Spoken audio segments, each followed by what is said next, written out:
Thank you, Olga, Madam Toastmaster.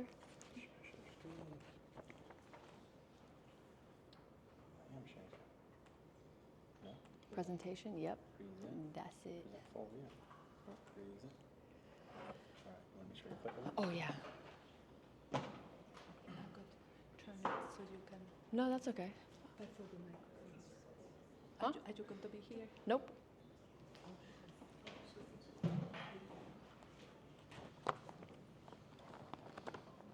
All right. Good morning, fellow Toastmasters and most welcome guests. Today I'm going to be talking about my sourdough journey. But first, before we start, I'd like to invite you all to close your eyes for a moment. It's a fall evening in Las Vegas. The air is crisp and dry. The streetlights come on, which indicates it's time to go home. I say goodbye to my neighborhood friends after a day of adventure, and as I approach the walkway to my childhood home, I smell the comforting essence of freshly baked bread. The window is cracked in the kitchen to allow the heat out from a hot oven, which releases the most rich smell into the streets. And like a cartoon character, I follow the scent all the way to the kitchen. My mom would then cut me a thick slice of freshly baked sourdough bread and lather it with butter. You may open your eyes. The bread that my mother used to make as a kid was divine, and I can still taste it in my mind today. It was absolutely delicious. Homemaking is in my DNA.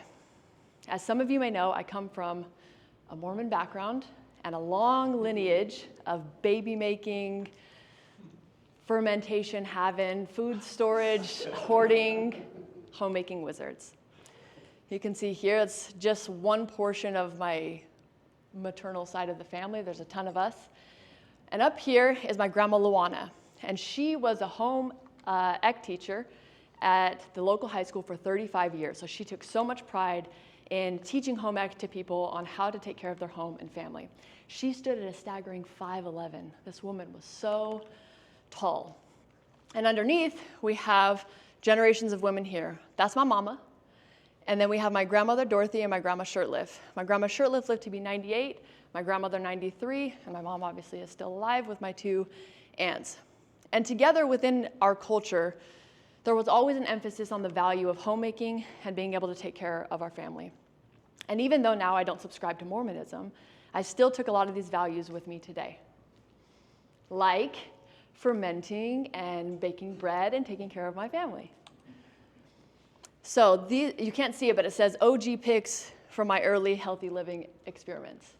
So when I was in my late teens and early 20s, I started to experiment with kombucha making and juicing and all of the healthy food types of things because that's what I was into at the time. And until I was 22, I continued doing that, and then I moved to Brazil. And in those 8 years, I didn't really experiment much. I just bought my kombucha from the store, and I bought my sourdough bread from the store, and I just continued my healthy journey through purchasing through the store. But then, when I came back to the US in 2020 and then moved to Jacksonville in 2021, my mom came to visit me.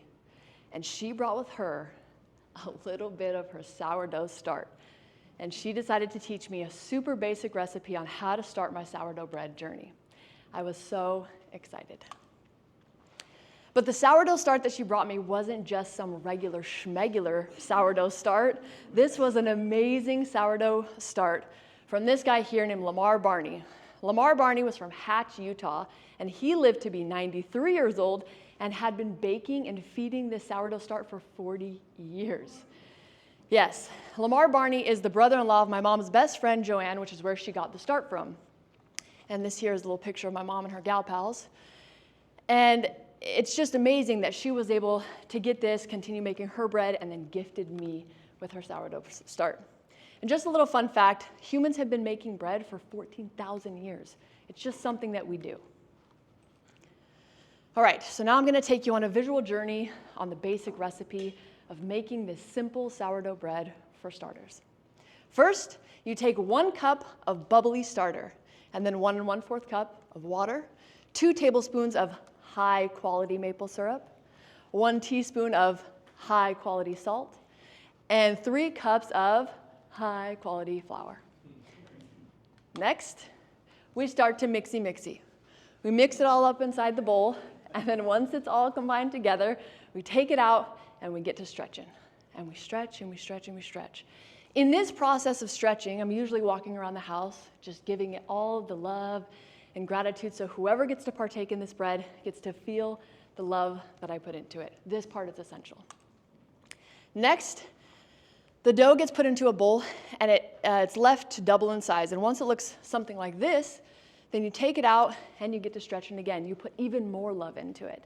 And then you put it into a dough ball formation, and you plop it in your prepared pans.